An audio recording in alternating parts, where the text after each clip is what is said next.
మహానాడు వేదికగా సీఎం చంద్రబాబు టీడీపీలో ఉన్న వైఎస్ఆర్సీపీ కోవట్లందరికీ కూడా చాలా గట్టిగా వార్నింగ్ ఇచ్చారు. ఒక రకంగా చెప్పాలంటే ఖబర్దార్ తొక్కు పెట్టి నార తీస్తాను అనే విధంగా చాలా సీరియస్ వార్నింగ్ ఇచ్చారు. ఎందుకనంటే గత కొద్ది రోజులుగా అంటే గత 5-6 నెలల నుంచి జరుగుతున్న పరిణామాల దృష్ట్యా సీఎం చంద్రబాబు నాయుడు గారికి ఒక రిపోర్ట్ అనేది రావడం జరిగింది. ఆయన పూర్తిగా కూడా గ్రౌండ్ లెవెల్లో ఈ సమస్యల గురించి ఆయన కొంతమంది నేతలతో ఆయన చర్చించి ఈ విషయాన్ని ప్రత్యేకంగా తెలుసుకున్న తర్వాత నిన్న మహానాడు వేదికగా చంద్రబాబు నాయుడు గారు వైఎస్ఆర్సీపీ పార్టీ కోవట్లు ఎవరైతే ఉన్నారో టీడీపీలో ఉన్న కోవట్లు వాళ్ళకి చాలా గట్టిగా వార్నింగ్ ఇచ్చారు. అసలు ఏం జరిగిందనంటే కూటమి ప్రభుత్వం అధికారంలోకి వచ్చిన వెంటనే కూడా రాజకీయంగా మెలగాలి అనంటే మనం అధికారం పార్టీలో ఉండాలి, లేదనంటే ఆస్తులు కాపాడుకోవాలంటే అధికార పార్టీలో ఉండాలి, లేదు అంటే కేసుల భయం నుంచి తప్పించుకోవాలంటే అధికార పార్టీలో ఉండాలి అనేది ఒక రాజకీయ కోణం. అది గతంలో అన్ని సందర్భాల్లో కూడా మనం చూస్తూనే వచ్చాం. కానీ ఇప్పుడు ఆస్తుల కంటే కూడా రాజకీయ భవిష్యత్తు కంటే కూడా కేసుల కంటే కూడా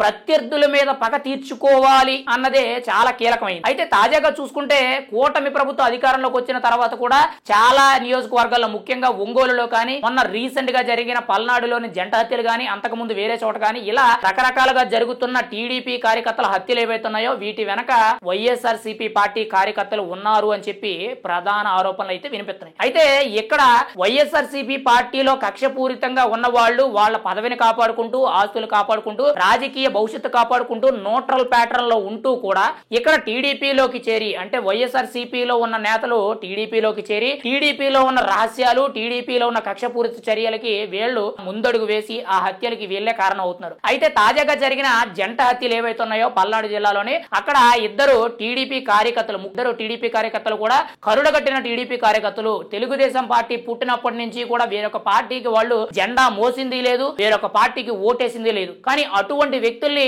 అనూహ్యంగా వాళ్ళు హైదరాబాద్ వెళ్ళొస్తుండగా ఒక పెళ్లి కార్యక్రమానికి వెళ్ళొస్తుండగా వాళ్ళు బైక్ మీద వెళ్ళొస్తుండగా కారుతో వెనక నుంచి గుద్ది వాళ్ళని చనిపోయారా లేదని చెప్పి మళ్ళీ కారు వెనక్కి వేసుకొచ్చి చెక్ చేసుకుని వాళ్ళ నెత్తి మీద ఇంత బండరాయితో కొట్టి చంపేయడం అయితే జరిగింది.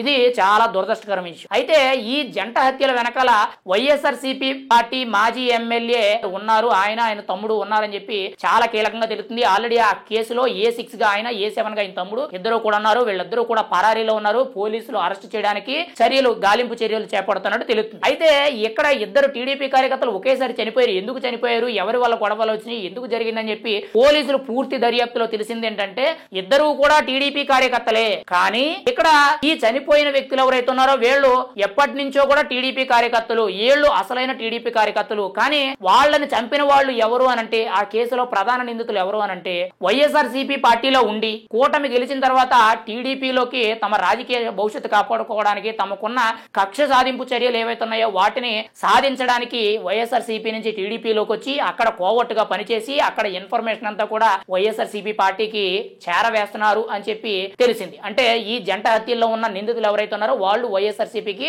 ఆ పార్టీ వాళ్ళు టీడీపీలో ఉండి కోవట్లుగా వ్యవహరించడం జరుగుతుందని చెప్పి సీఎం చంద్రబాబు నాయుడు గారికి తెలిసింది. ఇదే విషయం అనేది ముఖ్యంగా చూసుకుంటే ఇదే కోవట్ల విషయం అనేది తెలుసుకుంటే ముఖ్యమంత్రి చంద్రబాబు నాయుడు గారి దగ్గరికి రాష్ట్ర వ్యాప్తంగా ఈ పల్నాడు జంట హత్యలే కాకుండా ఒంగోలు నియోజకవర్గంలో చనిపోయిన వీరయ్య చౌదరి అనే వ్యక్తి ఎవరైతే ఉన్నారో టీడీపీ కార్యకర్త ఆయన హత్యలో కూడా ఇదే జరిగిందని చెప్పి చాలా ఆరోపణలు అయితే వినపడుతుంది. అయితే ఇవన్నీ కూడా తెలుసుకున్న చంద్రబాబు నాయుడు గారు మహానాడు వేదికగా వైఎస్ఆర్సీపీ పార్టీలో నుంచి వచ్చిన ప్రతి కోవట్టుకి కూడా నేను చాలా కీలకంగా చెప్తున్నాను. ఎవరైతే పార్టీకి కోవట్టుగా పనిచేస్తున్నారో ఈ పార్టీలో ఉంటూ ఈ పార్టీ రహస్యాల్ని ఈ పార్టీలో ఉన్న నాయకుల్ని కార్యకర్తల్ని ఇబ్బంది పెడుతూ వాళ్ళ మీద కక్ష సాధింపు చర్యలు తీసుకుంటారో వాళ్ళెవ్వరినీ కూడా వదిలిపెట్టను, ఖబర్దార్ తొక్కి పెట్టి నార తీస్తానని చెప్పి ముఖ్యమంత్రి చంద్రబాబు నాయుడు గారు చెప్పడం జరిగింది. ఎందుకంటే ఈ రోజు టీడీపీ పార్టీ అనేది అధికారంలో ఉంది, ప్రభుత్వాన్ని నడిపించే దిశగా వెళ్తుంది. అయితే ఇటువంటి సందర్భంలో వైఎస్ఆర్సీపీ ఎటువంటి రాజకీయాలు చేస్తుంది అనేది అందరికీ తెలుసు. ఆ పార్టీలో ఉన్న కొంతమంది నాయకులు ఈ పార్టీలోకి పంపించి ఇక్కడ రహస్యాలన్నీ కూడా తెలుసుకొని ఇలా కుట్రకోణంగా ప్లాన్ చేయడం జరుగుతుందని చెప్పి ఇప్పటి వరకు కూడా తెలుస్తుంది. పైగా ఇక్కడ ఇంకొక విచిత్రం ఏంటంటే టీడీపీలో ఉన్న నాయకులే చచ్చిపోయారు,